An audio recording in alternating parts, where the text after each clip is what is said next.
ప్రముఖ సినీ నటి శ్రీమతి సంగీత గారి ప్రారంభించారు. IVF చికిత్సలో 25% భారీ discount, free doctor consultation, free ultrasound scan. 49 అంటే సంతానం, 49 అంటే సంతోషం. నమస్తే, వెల్కమ్ టు అవర్ ఛానల్. నేను సిరి. జగన్మోహన్ రెడ్డి గారు అయితే తనకి ముఖ్యమంత్రి హోదాలో తనకి సెక్యూరిటీ కావాలని హైకోర్టులో అయితే పిటిషన్ దాఖలు చేశారు. ఎందుకు మరి అలా దాఖలు చేశారు ఏంటనేది మనకి వివరించడానికి మనతో పాటు ఉన్నారు ప్రముఖ రాజకీయ విశ్లేషకులు కేవీ ప్రసాద్ గారు. నమస్కారం సార్. నమస్తే అమ్మా. సార్, ఇప్పుడు చూస్తుంటే జగన్మోహన్ రెడ్డి గారు అయితే హైకోర్టులో అయితే ఒక పిటిషన్ దాఖలు చేశారు. ఏంటంటే తనకి ముఖ్యమంత్రి హోదాలో సెక్యూరిటీ కావాలని చెప్పేసి. అంటే ఆల్రెడీ తను మాజీ అయ్యాక కూడా తనకి ఎంత అయితే సెక్యూరిటీ ఇవ్వాలో అంత అయితే మేము ఇస్తున్నాము, కల్పిస్తున్నాము, Z+ సెక్యూరిటీ అయితే ఇస్తున్నాం అని చెప్పేసి అయితే చెప్పడం జరుగుతుంది. అధికారులు అయితే చెప్తున్నారు. మరి ఎందుకు జగన్మోహన్ రెడ్డి గారు అలా పిటిషన్ దాఖలు చేశారు?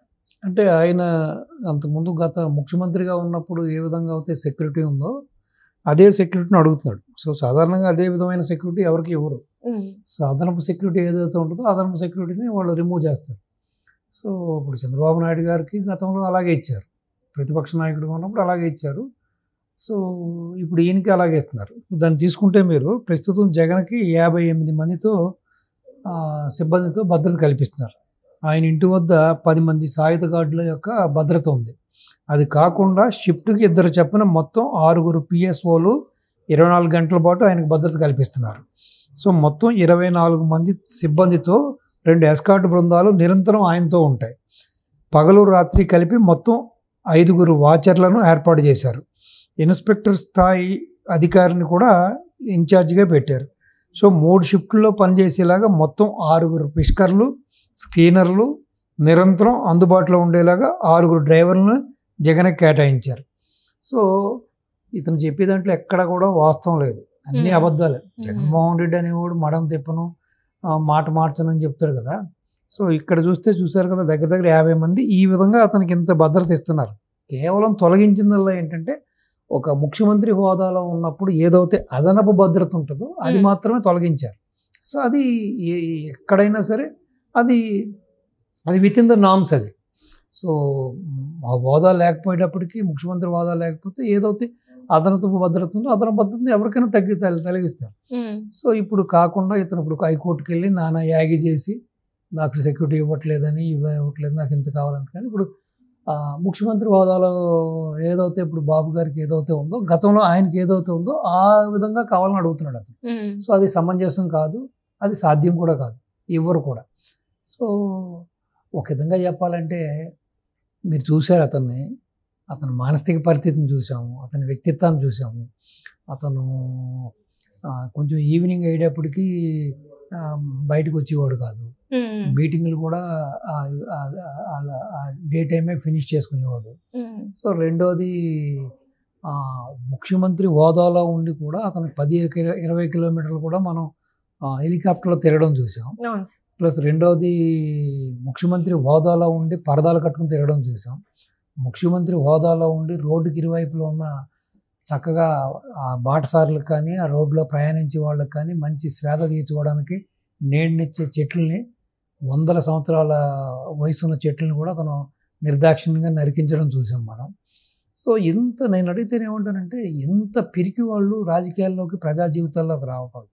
సో ప్రజానాయకుడు అనేవాడు ప్రజలకు సేవ చేయడానికి ఉండాలి, కానీ ప్రజా సేవకుడిగా ఉండాలి. కానీ ఒక పెత్తందారుడిగానో లేకపోతే ఈ విధంగా ఒక ఫ్యాక్షనిస్ట్గానో, ఒక అంతకుడుగానో మారి అనుక్షణం నాకు ఒక సెక్యూరిటీ ఉండాలి, నా చుట్టూ వలయం ఉండాలని కోరుకునేవాడు అసలు ప్రజా జీవితంలోకి రాకూడదు, రాజకీయంలో రాకూడదు. నువ్వు అంత పిరికివాడి, అంత భయం ఉన్నవాడివి, నీకెందుకు రాజకీయాలు? అసలు ఎందుకు మరి ఇంకా ఇంతమంది నాకు సెక్యూరిటీ కావాలి, ఎందుకు ఆయనకి ప్రాణహాని ఉంది అని ఎందుకు అంత భయపడుతున్నారు? ఎందుకంటే అమ్మా, వాళ్ళ కుటుంబం నేపథ్యం మొత్తం చూసుకుంటే ముత్తాత టైం నుంచి కూడా రాజారెడ్డి కానీ, ముత్తాత వెంకటరెడ్డి కానీ, లేదా తండ్రి రాజశేఖర రెడ్డిని కూడా తీసుకుంటే వీళ్ళు ఎప్పుడు కూడా ఇదే విధంగా కొంతమంది ప్రైవేట్ అనుచరులు, కొంతమంది ప్రభుత్వానికి సంబంధించిన సిబ్బందితోటి ఈ విధంగానే అనుక్షణం భయపడుతూనే బయట తిరిగేవాళ్ళు.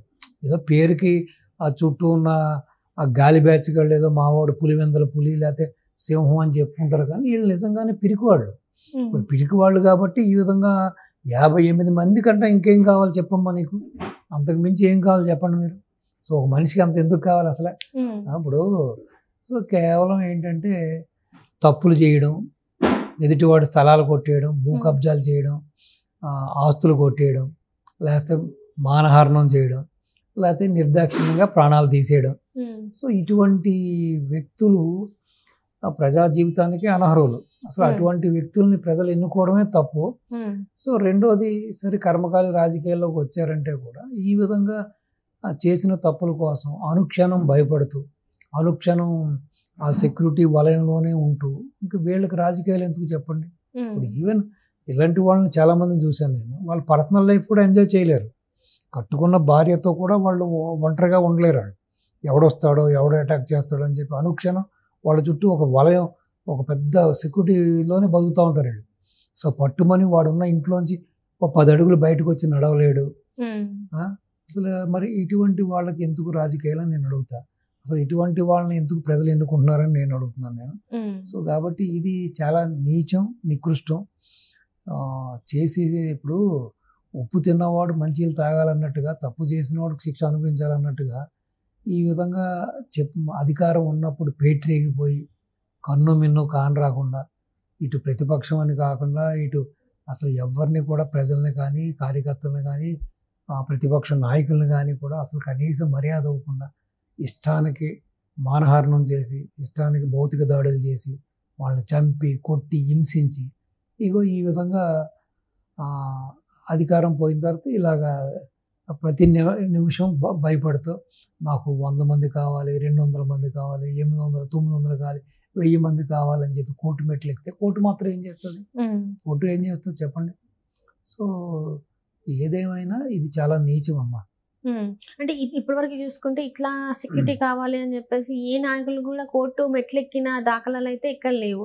జగన్మోహన్ రెడ్డి గారు ఏ పని చేసినా కూడా అది ఒక అంటే జగన్మోహన్ రెడ్డి గారికే సాధ్యమవుతుంది అని చెప్పేసి అనిపించేలాగా అట్లాంటి పనులు చేస్తున్నారు. ఎందుకు ఇట్లాంటి వైఖరి కలబరుస్తున్నారు? అంటే జగన్మోహన్ రెడ్డి గారు ఇట్లాంటి డెసిషన్స్ ఎందుకు తీసుకుంటున్నారు అంటారు?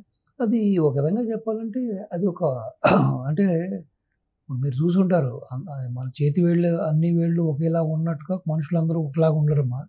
సో ఒక విధంగా చెప్పాలంటే ఇప్పుడు మనం రకరకాలుగా అతను విశ్లేషణ చేసినప్పుడు అతని మానసిక స్థితి కూడా సరిగ్గా లేదు. అతనికి మానసిక పరిస్థితి కూడా ఒక కారణం. అతనికి ఏదో ఒక తెలియని భయంతో బాధపడుతున్నాడు. అతను భయం అంటే ఏం లేదు. ఇప్పుడు నేను ఒక వ్యక్తిని కొట్టానంటే మళ్ళీ ఆ వ్యక్తి నన్ను కొట్టడం కోసం ట్రై చేస్తూ ఉంటాడు.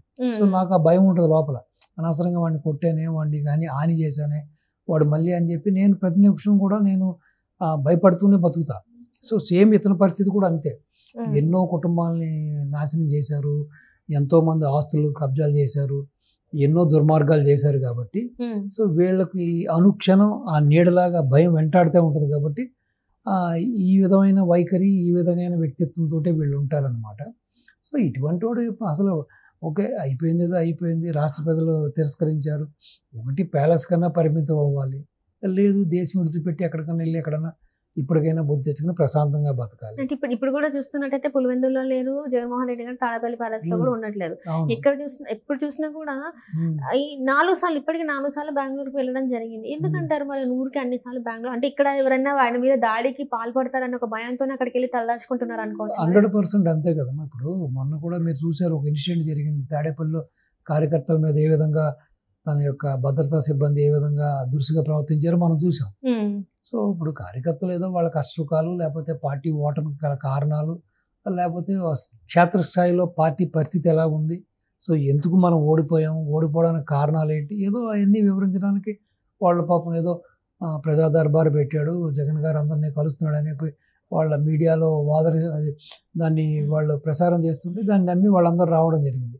వాళ్ళందరికీ ఎటువంటి పరాభవం జరిగింది, వాళ్ళని ఏ విధంగా అవమానించారో మనం చూసాం. సో ఈ విధంగా చెప్పుకుంటూ పోతే, సో ఒక విధంగా చెప్పాలంటే జగన్మోహన్ రెడ్డి అనేవాడు ప్రజా జీవితానికి కానీ ఇటు ఒక ఈ రాజకీయాలకు కానీ తగడు అనేది అతను తన తానుగా ప్రూవ్ చేసుకుంటున్నాడు. ఇవన్నీ కూడా ఏంటంటే ఇవన్నీ కూడా ఒక ఫైనెస్ట్ ఎగ్జాంపుల్. ఇతను రాజకీయాలకి అన్ఫిట్, ఇతను ప్రజల్లో ఫ్రీగా తిరగలేడు, కార్యకర్తలతో మమేకం అవ్వలేడు, సో ఏ ఒక్క నాయకుడితోటి ఫ్రీగా ఉండలేడు. సో అతను ఎంతసేపు కూడా హై సెక్యూరిటీ జోన్లోనే బయట తిరగగలుగుతాడు. సో ఏదో విధంగా రకరకాల భయాలు అతనికి ఉన్నాయి. నాకు చుట్టూ ఉన్న కోటరీ చేస్తారా, లేకపోతే నా బినామీలైనా హాని చేస్తారా, నా బంధువులు ఎవరైనా హాని చేస్తారా, లేకపోతే నేను హాని చేసిన వాళ్ళు హాని చేస్తారా, లేదు ఇగో డ్రగ్స్ అవి ఇవి ఏదో లింక్స్ ఉన్నాయి, పోయినసారి వైజాగ్లో డ్రగ్స్ దొరికినాయి అన్నారు కదా, మరి అటువంటి ఇంటర్నేషనల్ మాఫియాతో కూడా ఏదైనా భయం ఉందా అతనికి? సో ఏదేమైనా కానీ ఇటువంటి నాయకుడిని మనం ఈ దేశంలో ఇంతవరకు చూడలేదు, అలాగే మన తెలుగు రాష్ట్రాల్లో కూడా ఎక్కడా చూడలేదు. మనం చూసాం ఎంతోమంది నాయకుల్ని, వాళ్ళు అధికారంలో ఉన్నప్పుడు అధికారంలో లేనప్పుడు కూడా ఏ విధంగా ప్రజలతో మమేకమై ఏ విధంగా వాళ్ళు ఏ విధంగా వాళ్ళు ఫ్రీగా తిరుగుతారో చూసాం. సో ఇతను ఏ విధంగానైనా చూస్తే చంద్రబాబు నాయుడు గారు చెప్పినట్టుగా ఇతను డెఫినెట్గా ఒక కేస్ స్టడీగానే కనిపిస్తున్నాడు. సో డెఫినెట్గానే ఇతను కేస్ స్టడీయే. సో ఇది ఒక పెక్యులర్ క్యారెక్టర్, ఇది ఒక peculiar person in politics. Thank you so much. నమస్తే.